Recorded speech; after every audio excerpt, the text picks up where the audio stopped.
Hello good morning everyone, कैसे हैं आप सभी। तो वेलकम टू द क्लास जो है हमारी वो तैयारी है एग्जामिनेशन, जो करेक्ट एग्जामिनेशन इलाहाबाद का आ रहा है।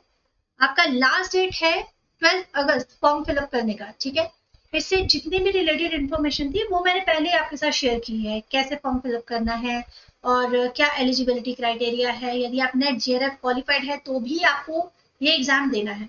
अब बात आती है कि बहुत सारे बच्चों के ये कमेंट्स आ रहे थे कि मैम इसकी तैयारी करवाइए एमसीक्यूज के साथ। ठीक है, तो मैं आपको सारी क्लासेस दूंगी एमसीक्यूज की। एंशियंट हिस्ट्री का हम लोग पहले डिस्कस कर चुके हैं अपनी क्लास में, लेकिन एमसीक्यू मैंने उसमें नहीं करवाए थे। हमने एक छोटा सा मैंने एक इंट्रोडक्शन क्लास आपको बना के दिया था कि किस तरह के क्वेश्चंस बार बार आते हैं। बट अब इन क्लासेस में चलने वाले हैं सिर्फ एमसीक्यू। और अगर मैं हिस्ट्री के एमसीक्यू की बात कर रही हूँ तो this class is not only for the crate examination. सिर्फ ये जो पीएचडी एग्जामिनेशन इलाहाबाद का है उसके लिए नहीं, बल्कि सभी इंपॉर्टेंट एग्जामिनेशन के लिए। क्योंकि जो मैं क्वेश्चंस आपके सामने ला रही हूँ वो कैसे रहने वाले हैं, वो थोड़ा सा ना मतलब मैं कोशिश करूंगी टफ आपको पहले दूंगी। ठीक है, धीरे धीरे हम लोग मॉडरेट में आएंगे ताकि कोई भी क्वेश्चन आए तो आप उसका आंसर कर सके। आपको रिटर्न में भी आंसर लिखने हैं, ऑब्जेक्टिव टाइप भी करना है, यानी एमसीक्यू भी करना है। तो इंट्रोडक्शन सारी देना और पूरा डिटेल में बताना बहुत इंपॉर्टेंट है, तभी आप अपने एग्जाम में क्वेश्चंस लिख पाएंगे। ठीक है, तो चलिए स्टार्ट करते हैं क्लास। और क्लास में सबसे पहला क्वेश्चन आपके सामने आ रहा है, when did the Lahore Congress under the presidency of Jawaharlal Nehru formalize the demand of पूर्ण स्वराज और full independence for India? वो कौन सा सेशन है? ठीक है, ये क्वेश्चन किस तरह आता है, वो कौन सा सेशन है जहां पर जवाहरलाल नेहरू ने पूर्ण स्वराज की मांग की थी? तो आंसर आप लिख देते हैं लाहौर। ठीक है, अब यहाँ पे पूछा क्या जा रहा है, डेट बताइए, डेट कौन सी थी। और पूर्ण स्वराज का मांग जो है वो क्या होता है? पूर्ण स्वराज का मतलब पूरा, ये स्वतंत्रता अभी नहीं मांग रहे थे, ये क्या मांग रहे थे कि भारत में उस समय ब्रिटेन की रानी का राज चल रहा था। ठीक है, तो आपको राज कर रहे हैं, ठीक है आप कर रहे हैं, लेकिन यहाँ का जो स्वराज है हमें दीजिए, मतलब हम यहाँ का जो एडमिनिस्ट्रेशन है वो इंडियंस चलाएंगे। ठीक है, तो पूर्ण स्वराज की मांग जो है जवाहरलाल नेहरू ने कौन सी डेट में की थी? जून 1929, दिसंबर 1929, दिसंबर 1930, मोर than one of the above या नन ऑफ द अबव। देखिए अब क्वेश्चंस इस तरह से आएंगे, वो आसान वाला पैटर्न आप रहने दीजिए, वैसा नहीं होता है। ठीक है, तो आपका आंसर क्या होगा? अब ये आसान है, आप लोग तुरंत शायद टिक भी कर देंगे, लेकिन इसके बारे में डिटेल में जानकारी होना बहुत जरूरी है। चलिए थोड़ा सा इसके लिए एडिशनल थोड़ी सी जानकारी आपको दे देते हैं। आप चाहे तो साथ साथ में इसके नोट्स भी बना सकते हैं। पहली बात तो ये कि इसका आंसर क्या होगा। सबसे पहले ये सेशन कहाँ पर होता है? लाहौर में होता है। कब होता है? 1929 में होता है। कौन से मंथ में होता है? तो दिसंबर 1929 में होता है। ठीक है, इसका ये यहाँ पर ये क्लियर हो जाता है। अब यहाँ पर बात होती है कि इसके बारे में और क्या क्या इंपॉर्टेंट सेशन में डिस्कस होता था। तो यहाँ पर इंडियन ट्री कलर को, यानी कि इंडियन फ्लैग लहराया जाता है, इंडियन ट्री कलर फ्लैग। ठीक है, अभी जो कलर का फ्लैग है सेम ऐसा नहीं था, फ्लैग बहुत बार चेंज हुए हैं। तो पहले इंडियन ट्री कलर फ्लैग जो है वो होस्ट किया जाता है। ठीक है, किसके द्वारा? पंडित जवाहरलाल नेहरू के द्वारा। ओके, और उसके साथ साथ में क्या होता है, रेजोल्यूशन लिया जाता है पूर्ण स्वराज का, रेजोल्यूशन लिया जाता है। ये सारी चीजें इंपॉर्टेंट है पूर्ण स्वराज के लिए। ठीक है, यहाँ पर ये लोग कंफर्म कर देते हैं कि भाई अब हमें पूर्ण स्वराज चाहिए। ओके, अब पूर्ण स्वराज चाहिए। इसके साथ साथ में कांग्रेस ने अप्रूव कर दिया सेशन। और ये कौन सी रिवर के किनारे हुआ था वो भी क्वेश्चन आ सकता है, तो रावी रिवर के किनारे। ठीक है, ये तीन इंपॉर्टेंट चीजें हैं जो इसके जो क्वेश्चंस जो हैं आती हैं। इसके साथ साथ में कांग्रेस ने डिसाइड किया कि अब 26 जनवरी 1930 जो होगा वो पूर्ण स्वराज के दिन के रूप में मनाया जाएगा। ठीक है, तो ये भी एक इंपॉर्टेंट डेट हो गई, 26 जनवरी 1930 वो टोटल इंडिपेंडेंस या फिर पूर्ण स्वराज डे माना जाएगा। ठीक है, पूर्ण स्वराज डे। अब इससे रिलेटेड 4 क्वेश्चंस है जो मैंने आपके साथ यहाँ पर शेयर कर दिए। ठीक है, आई होप आपको क्लियर हुआ होगा। चलिए अब आगे बढ़ते हैं। नेक्स्ट क्वेश्चन है, first president of the Indian National Congress was. पहले प्रेसिडेंट इंडियन नेशनल कांग्रेस के कौन थे? W C Banerjee, Annie Besant, Badruddin Tyabji, या more than one of the above, या नन ऑफ द अबव। ठीक है, तो इसका आंसर आसान है। आईएनसी से जो रिलेट क्वेश्चन है, आईएनसी यानी कि इंडियन नेशनल कांग्रेस, बहुत सारे क्वेश्चन बनते हैं। फाउंडेशन कब हुआ था? 1985 में हुआ था। ठीक है, और फर्स्ट प्रेसिडेंट कौन है? फर्स्ट प्रेसिडेंट है इसके WC बनर्जी।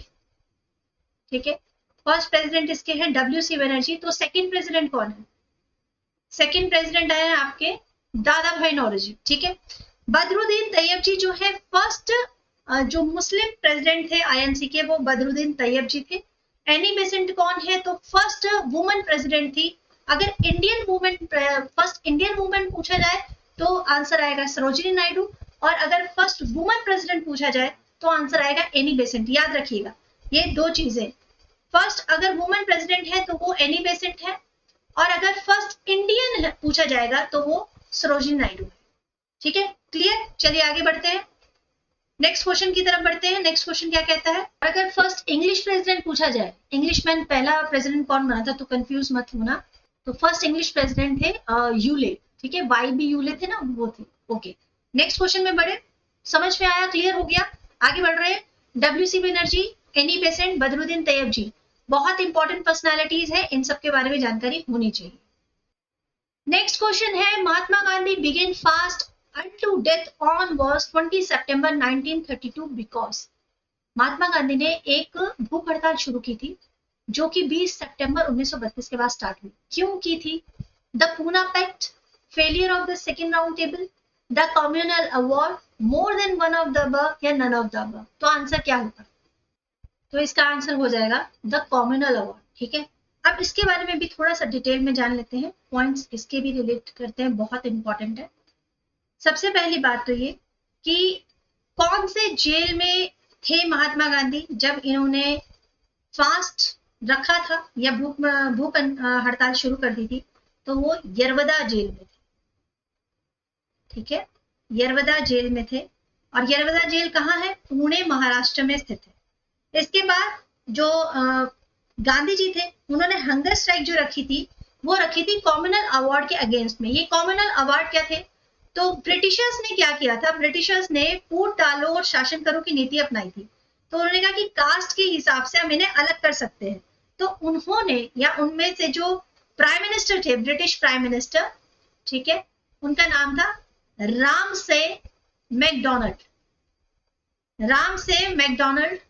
तो उन्होंने ये अनाउंस किया कि भाई, कब अनाउंस किया ये भी जा सकता है, तो 16 अगस्त 1932 को उन्होंने अनाउंस किया कि कम्युनल अवार्ड दिए जाएंगे, जिसकी वजह से जो लोअर कास्ट है, चाहे वो बुद्धिस्ट है, सिख है, मुस्लिम है, या इंडियन क्रिश्चियन है, या एंग्लो इंडियन है, इन सबको सेपरेट इलेक्टोरेट मिल जाएगा। सेपरेट इलेक्टोरेट, जिसका मतलब है जब आप इलेक्शन लड़ेंगे तो आप अपने एरिया से जब इलेक्शन लड़ेंगे तो आपकी कास्ट के लोग सिर्फ आपको ही वोट करेंगे, आपको सेपरेट इलेक्टोरेट मिल जाएगा। इस तरह से देखा जाए तो भारत को कितने सारे टुकड़ों में बांटने की चाल चली इन्होंने। इसीलिए महात्मा गांधी ने इसके अगेंस्ट में क्या किया? भूख हड़ताल कर दी।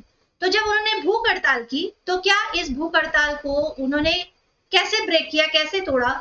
ठीक है, इसको, ये कम्युनल अवार्ड को कैसे रोका उन्होंने?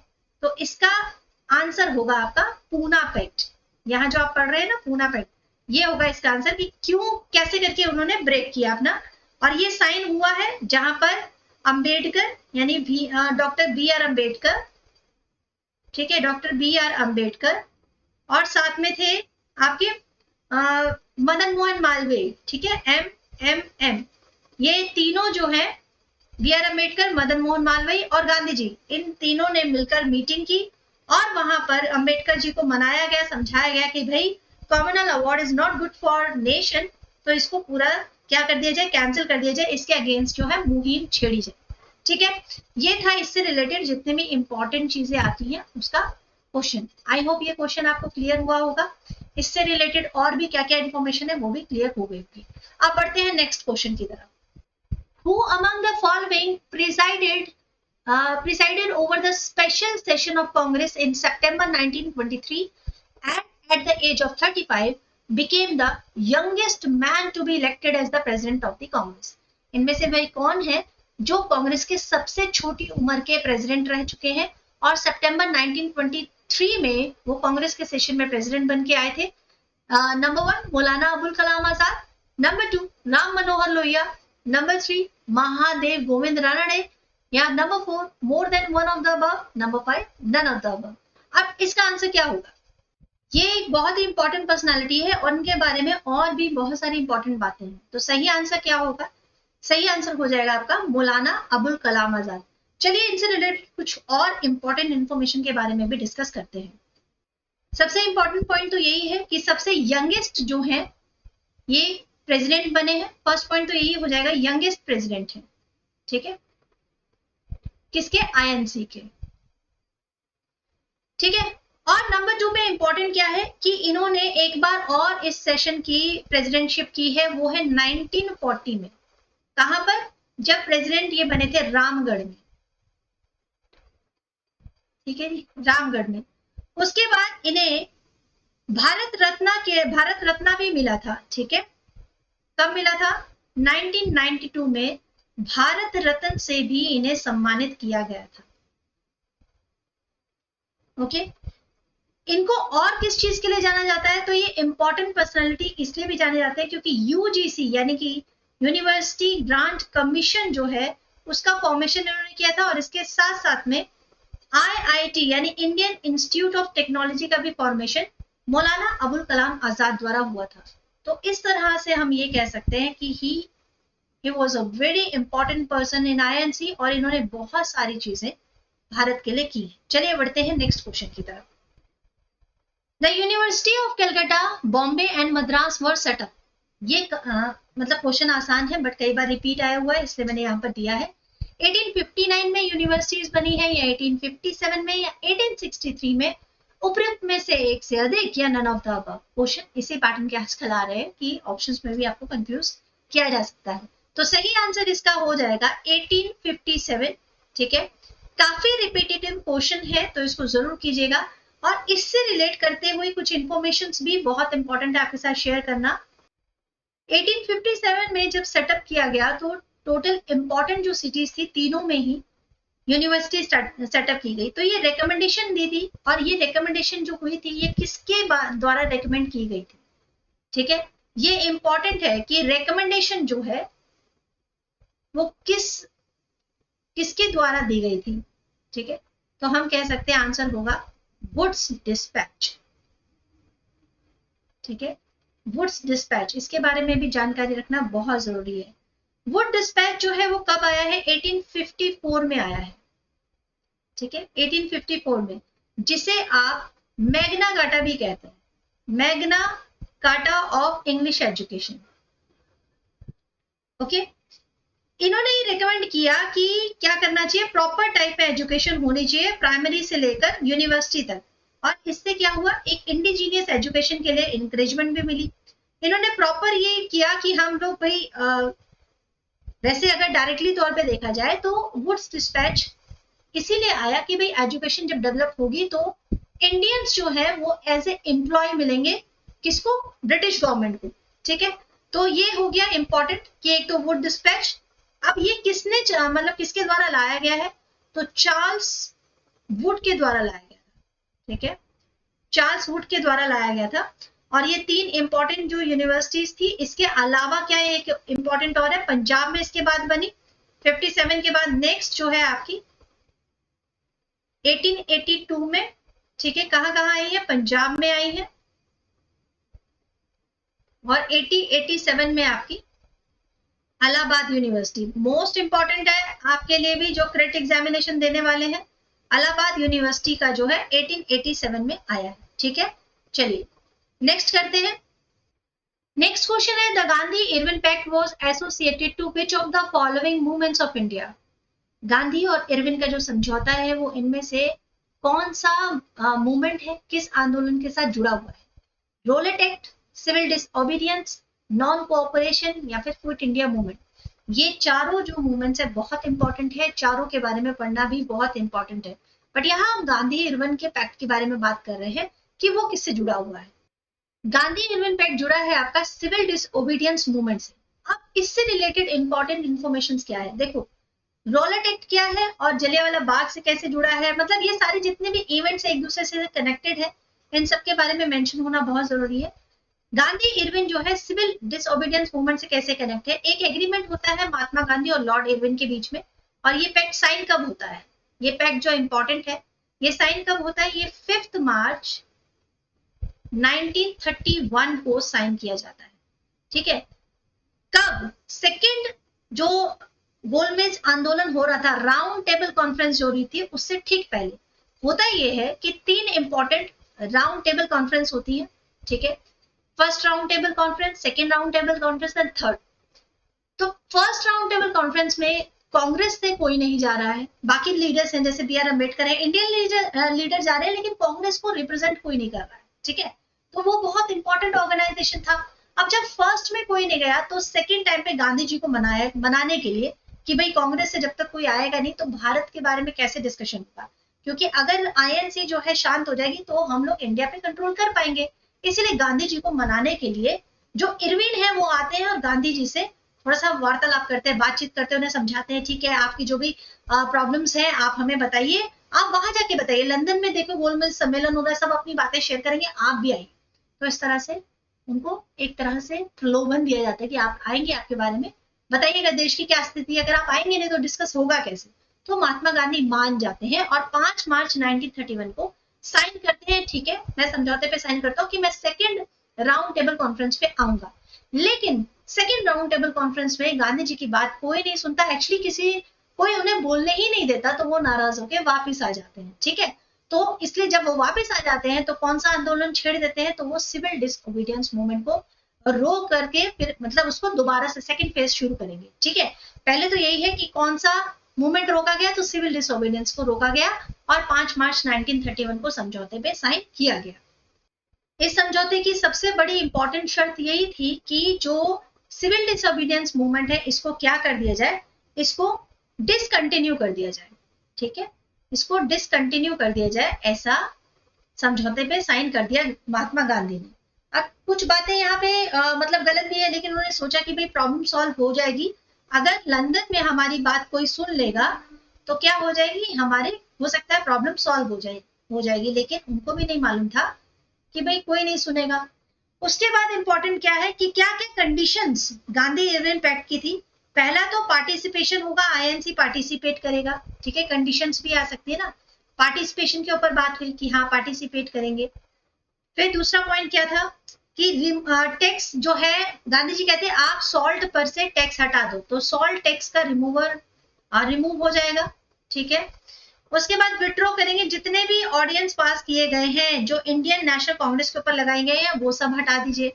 ठीक है, तो आईएनसी के फेवर में ये बात हो जाएगी कि हाँ जितने भी ऑर्डिनेंस पास किए गए हैं, आपने जो भी धाराएं लगाई हैं वो सब आईएनसी से हटाइए, और जो सॉल्ट मार्च है उसको भी हम डिसकंटिन्यू कर देंगे, ये गांधी जी ने भी अपनी तरफ से कहा। ठीक है, चलो ये हो गया। अब थोड़ा सा नॉन कॉपरेशन का भी समझ लेते हैं।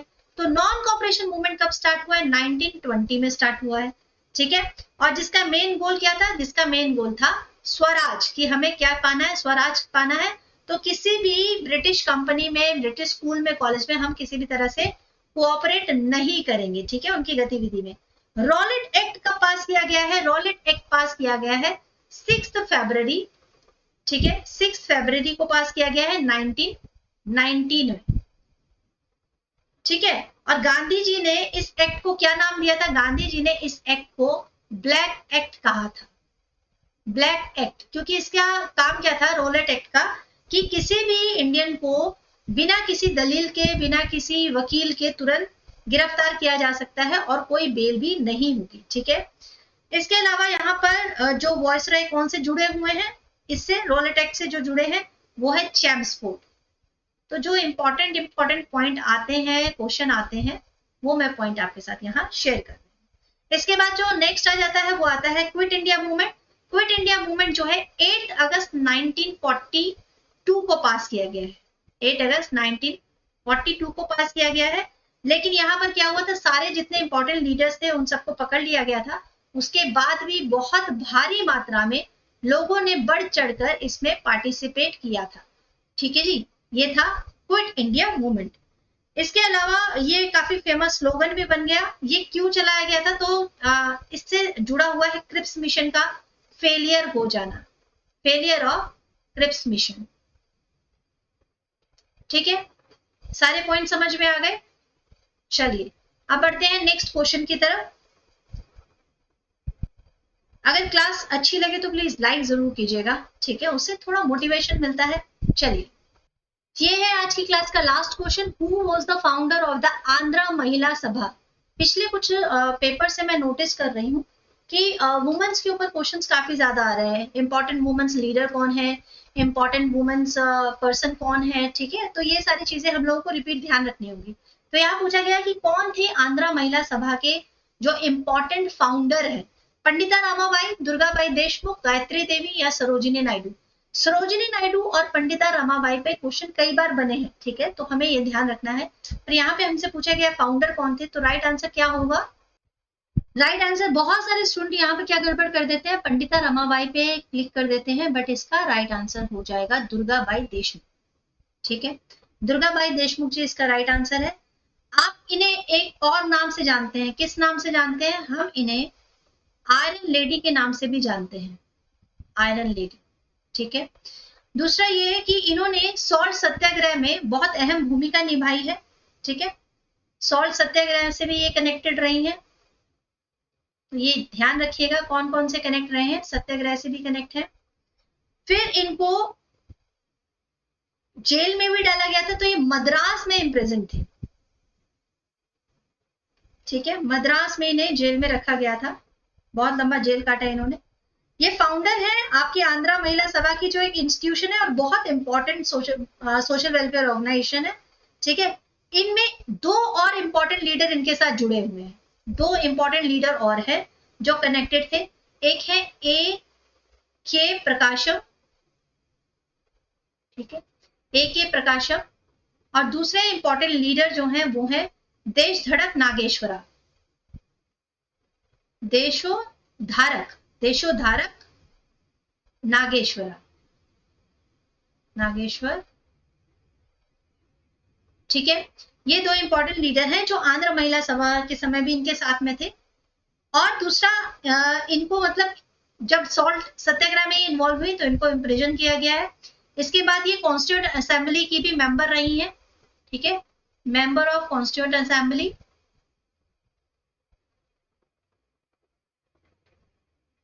की रही हैं। ओके, और इनको अवार्ड भी मिला है। किस चीज का अवार्ड मिला है इनको? ताम्रपत्र एंड पॉल हॉफमैन अवार्ड। ये सारे पॉइंट आप लोग नोट करके रखिएगा, ताम्रपत्र और पॉल हॉफमैन। ओके, तो ये इंपॉर्टेंट दो अवार्ड मिले हैं इनको। ओके, चलिए यहीं पर ये क्लास खत्म करते हैं। आई होप क्लास भाई आपको अच्छा लगा होगा। अगर क्लास अच्छा लगे तो लाइक कीजिएगा, शेयर कीजिएगा, सब्सक्राइब कीजिएगा। मैं नेक्स्ट आपके साथ डिस्कस करने वाली हूँ कुछ क्वेश्चन एंशिएंट के और मिडिवल के। ऐसे रोज क्लासेस होने वाली है, तो क्लासेस को कंटिन्यू करिए। ठीक है, रिसर्च मैथडोलॉजी पे मैंने 2 क्लासेस ऑलरेडी अपलोड कर दी है, अगर आप लोगों ने वो नहीं देखी है तो वो जरूर देख लीजिएगा। और उसके बाद ये हिस्ट्री का साथ साथ में चलेंगे। आई होप की क्लासेस से आपको बहुत हेल्प हो। So thank you so much, will meet soon in our next class. Class में मोमेंटम बनाए रखिए, ज्यादा से ज्यादा एमसीक्यू की प्रैक्टिस कीजिए। आप कोई भी एग्जाम के प्रिपरेशन कर रहे हो, जितने एमसीक्यू की प्रैक्टिस करेंगे आपके लिए उतना ही हेल्पफुल होगा। So thank you, bye bye and take care. We'll meet soon in our next session with some more important MCQ. Paper का पैटर्न ऐसे ही रहने वाला है, क्वेश्चन एक होगा, ऑप्शन एक होगा, लेकिन हम लोग उसमें मल्टी क्वेश्चन आपके साथ सॉल्व करेंगे। So okay, take care, bye.